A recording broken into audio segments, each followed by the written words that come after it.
সদৌ অসম চুতীয়া ছাত্ৰ সন্থাৰ প্ৰতিষ্ঠা দিৱস আৰু জনগোষ্ঠীয় সাংস্কৃতিক সমাৰোহৰ প্ৰস্তুতি আৰম্ভ।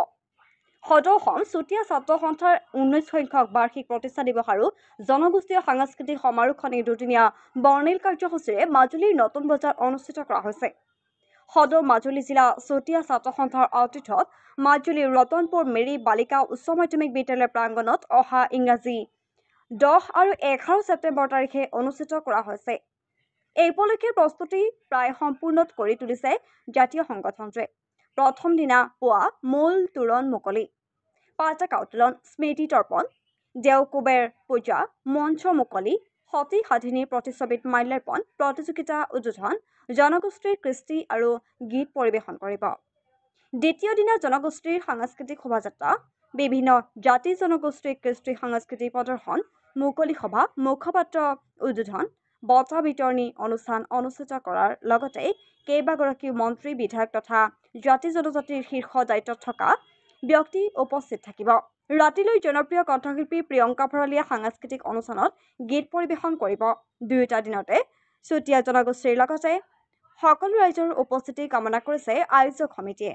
সদৌ অসম চুতীয়া ছাত্ৰ সন্থাৰ 19 সংখ্যক বাৰ্ষিক প্ৰতিষ্ঠা দিৱসটো এইবাৰ মাজুলী জিলা চুতীয়া ছাত্ৰ সন্থাৰ আতিথ্যত নতুন বজাৰস্থিত ৰতনপুৰ বালিকা উচ্চ মাধ্যমিক বিদ্যালয়ৰ প্ৰাংগণত অনুষ্ঠিত কৰা হৈছে।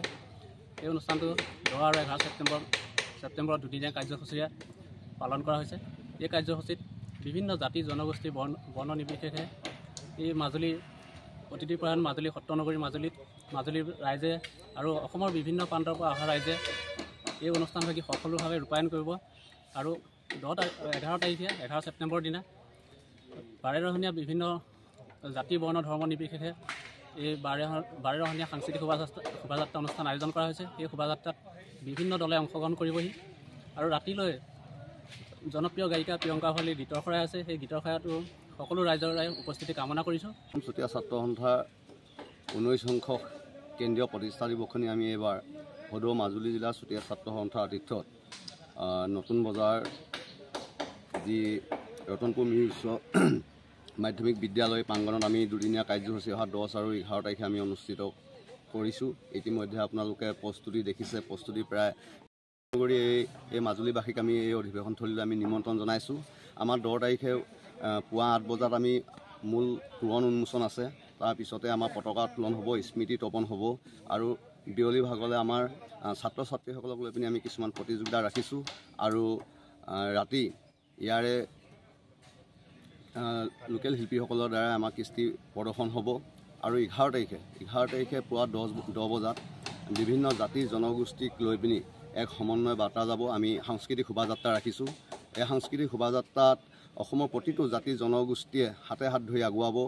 এক যে শান্তিপ্ৰিয় অসম, এটা শান্তিপ্ৰিয় আদিম ভূমিপুত্ৰ জাতি, এই বাৰ্তা আমি প্ৰেৰণ কৰিম আৰু তাৰপিছত 12 বজাৰ পৰা অনুষ্ঠিত হ'ব মুকলি সভা। এই মুকলি সভাত অসমৰ বিভিন্ন জাতি জনগোষ্ঠীয় শীৰ্ষ পৰ্যায়ৰ নেতৃত্বসকল আহি অংশগ্ৰহণ কৰিব। অসম চৰকাৰৰ কেইবাজনো মন্ত্ৰী বিধায়কে অংশগ্ৰহণ কৰিব আৰু ৰাতিলৈ অসমৰ জনপ্ৰিয় গায়িকা প্ৰিয়ংকা ভৰালীৰ গীতৰ শৰাই আছে।